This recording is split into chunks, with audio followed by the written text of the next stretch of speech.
Muslims. Yes. The only time I've ever had a girl here, and that was a doctor, and he brought his daughter with.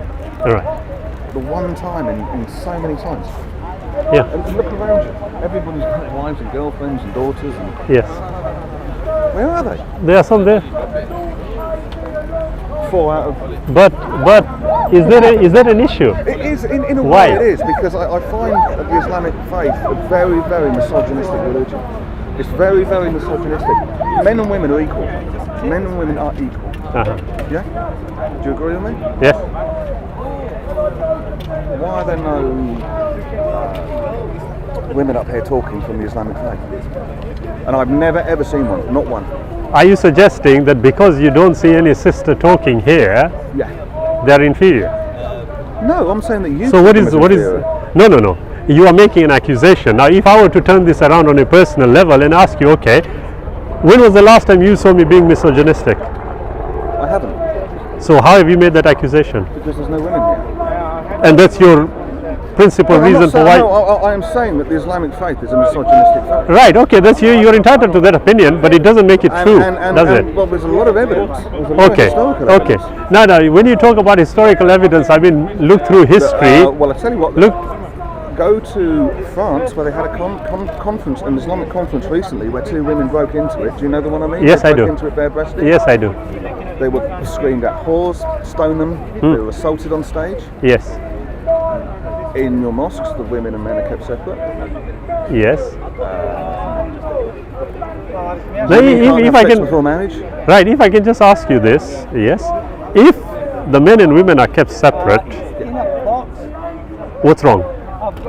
Because they're equal to us. Now, look. They're part of our society. I'm sorry. What was your name, when sir? I get on a train or when I go to work, there's women. Sorry. What was your name? My name's Richard. Richard, I'm sorry. You see, Richard, you are confusing 2 issues respectfully. I asked you a question. Men and women being separate, what's the problem? You said, oh, we are equal. That's right. I'm not denying that. Okay. I agreed with you. We are equal. Now, the question I'm asking you again, if men and women are kept separate, what's the problem? Because we're human beings. Again, I'm going to ask you this. No, wait. And I will answer that question. Please.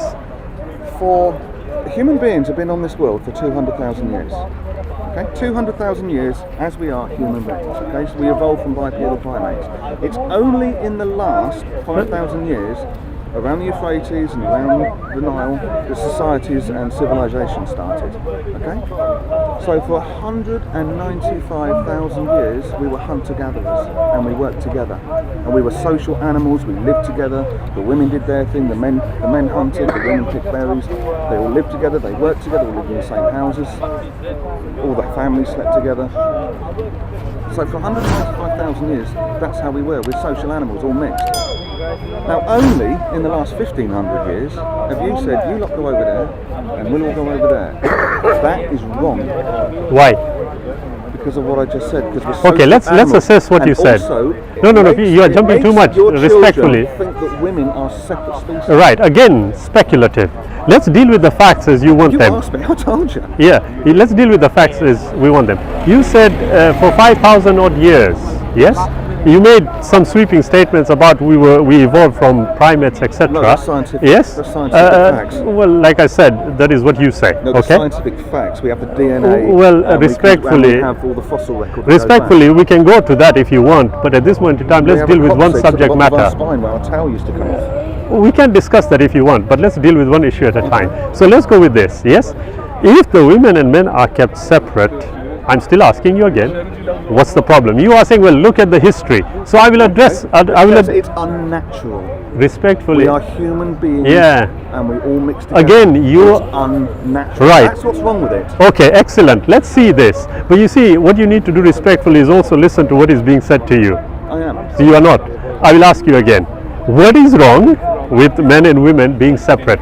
You referred to history that we were social animals, we were X, Y, and Z. Well, why is that not a reason? There we go, if I can just finish. Why is that not a reason that it's bad? No, I didn't say that. I'm merely referring to what you had established as the reason for why you are... Sorry, am I missing something? You are, and I'm trying to explain to you what it is.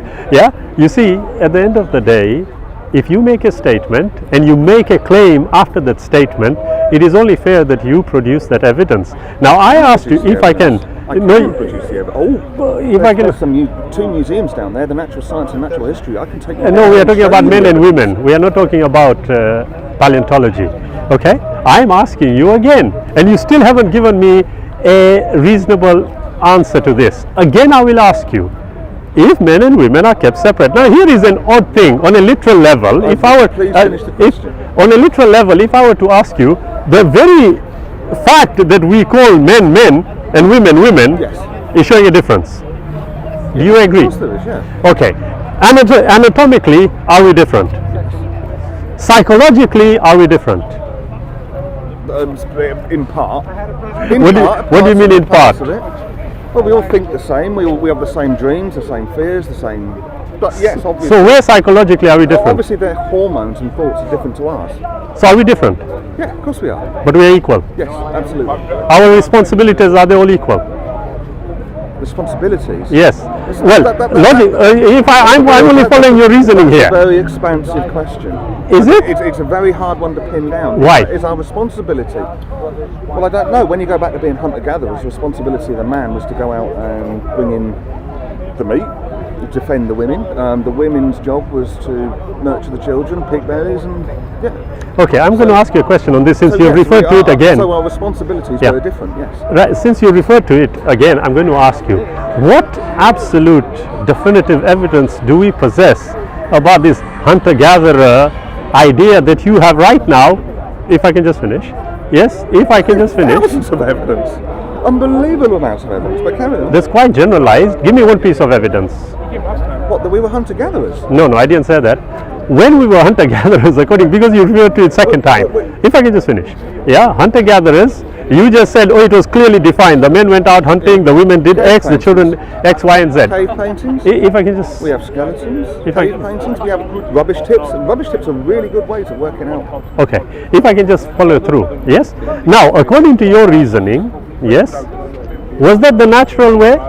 Yeah. What was that? The women doing separate jobs, the men doing separate jobs? Yeah, absolutely. What's the problem today? There's no problem with that at all. Okay, so can women be separate and men be separate? Yeah, but Sorry, did you just say yes? Yeah, but we now live in society. No, I didn't ask you that. Did you just say yes, men and women can be separate? Yes. What's the problem? What, with them being separate? No, there's nothing wrong with them being separate. Thank you. Wait. But there's a problem with them being kept separate.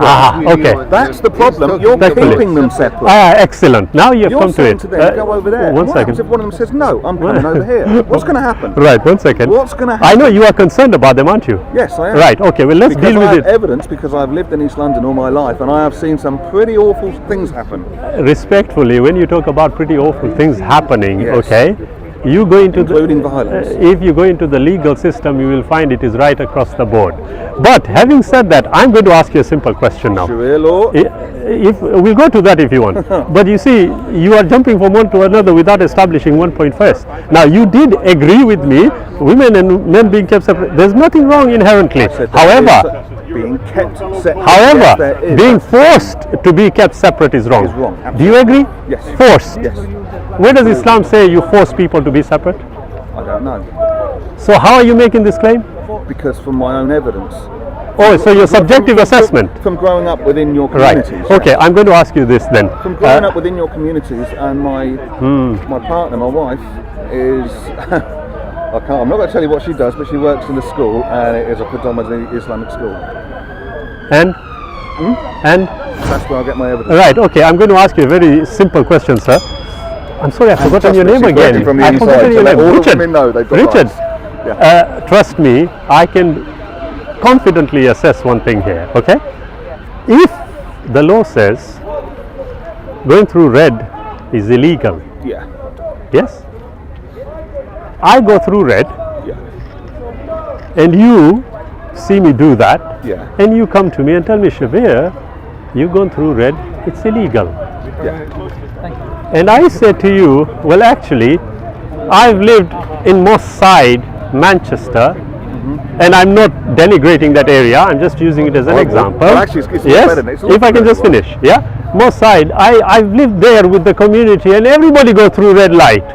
But that's wrong.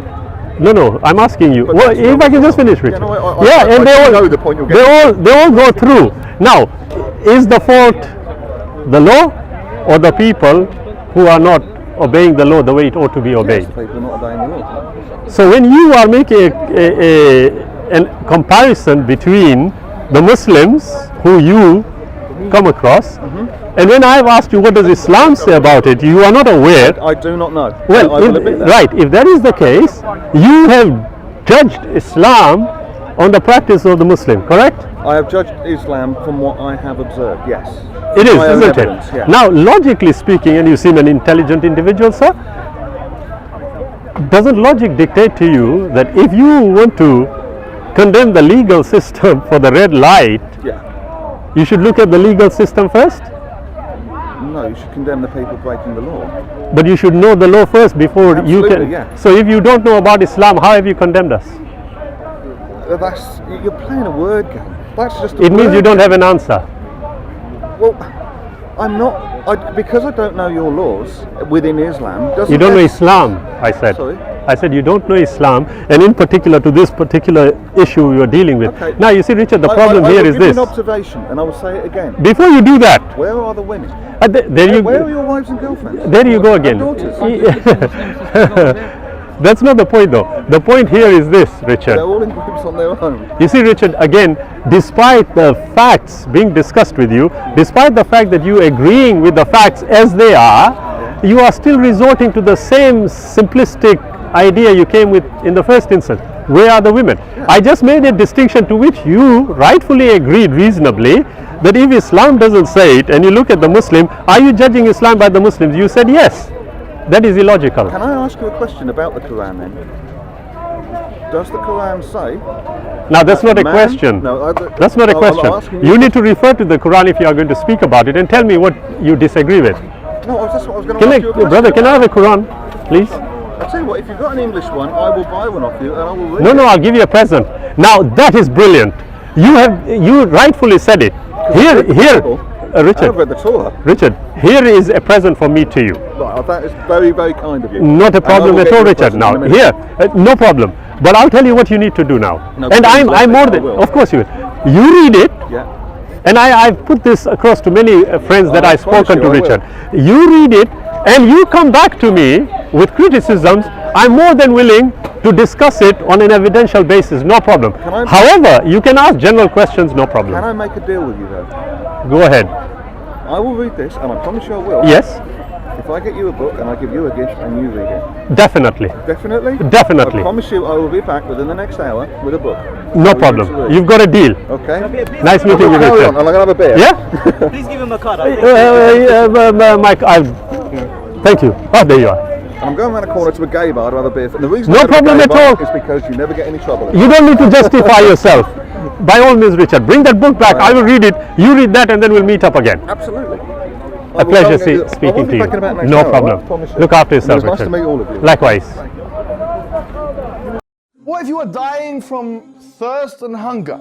Would you give your iman up, your faith up, in order to survive? Probably not. Probably not. Because you'd rather die in hunger and thirst than give up your religion, right?